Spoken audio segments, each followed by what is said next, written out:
যে বিএনপির মাঝে যারা আওয়ামী লীগের এইসব সন্ত্রাসী ওগুলোতে পাল্টায়, আমরা জানি কে পাল্টায় কে না।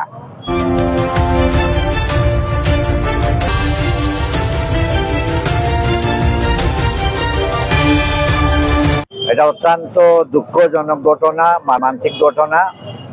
এবং আমার মেসেজ হইল যে বিএনপির মাঝে যারা আওয়ামী লীগের এইসব সন্ত্রাসী ওগুলোতে পাল্টায়, আমরা জানি কে পাল্টায় কে না। তুমি তাই যদি আওয়ামী লীগের এনতান্তে ফালো আর এরা যদি এই বিএনপির মানুষের দোকানও বাসাত হামলা করে, তাহলে কিন্তু তুমি তাই রেহাই পাইতাই নাই। এবং আমি প্রশাসনরে বিনীত অনুরোধ করবো, যদি যত সম্ভব এরা গ্রেফতার করা হোক, আর নাইলে আইনের কাছে থাকতো নাই।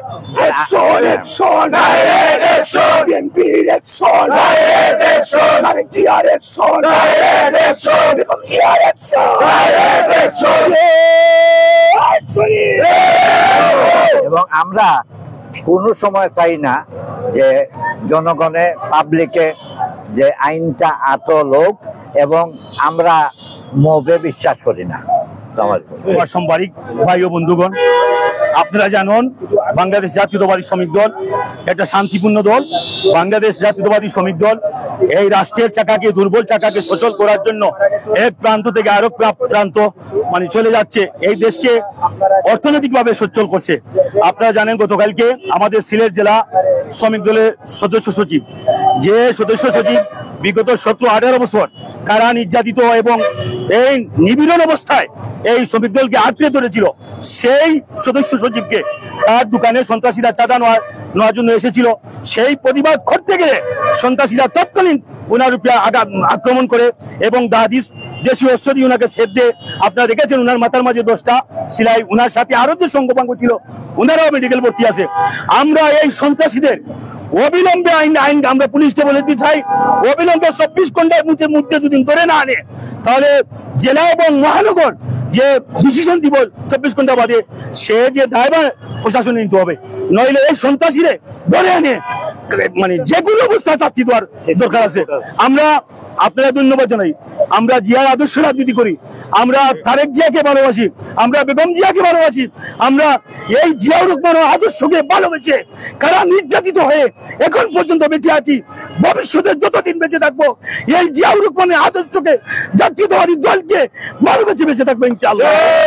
আমরা কিছু চাই না, আমরা শুধু বিচার চাই, যেই দল হয় না কেন, সন্ত্রাসীরা যেই হয় না কেন, তাকে ধরে এনে আইনের আওতায় শাস্তি দিতে হবে। ধন্যবাদ সবাইকে। হয়ে ওসমানী মেডিকেলে এখন মৃত্যুর সাথে পাঞ্জা লড়ছে।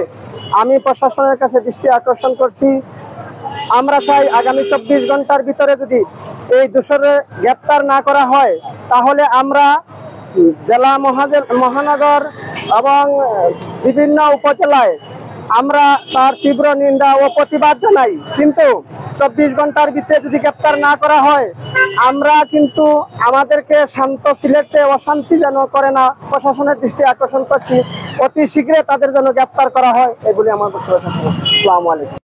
বর্তমান 5 আগস্টের পর আমরা এই সমস্ত জিনিস দেখতে চাই না।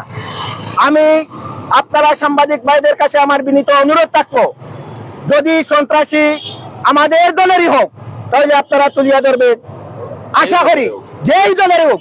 কিন্তু এই যে আওয়ামী লীগ পতনের পরও এই সিলেটের কিছু সংখ্যক আমাদের বিএনপি 2-1 নেতার বগলোর চিবায় তাকিয়া ওরা যে এই সমস্ত কাজ করতেছে, আমি ওদেরকে হুঁশিয়ার করে দিতেছি, আপনারা দয়া করে, আমরা 16 বছর নির্যাতিত হয়েছি, আর নির্যাতিত যদি হয় আমরা সেটা বরদাস্ত করতে পারবো না। এই সংক্ষিপ্ত বক্তব্য এখানেই শেষ করছি। ইনশাআল্লাহ আবারও দেখা হবে। আসসালামু আলাইকুম।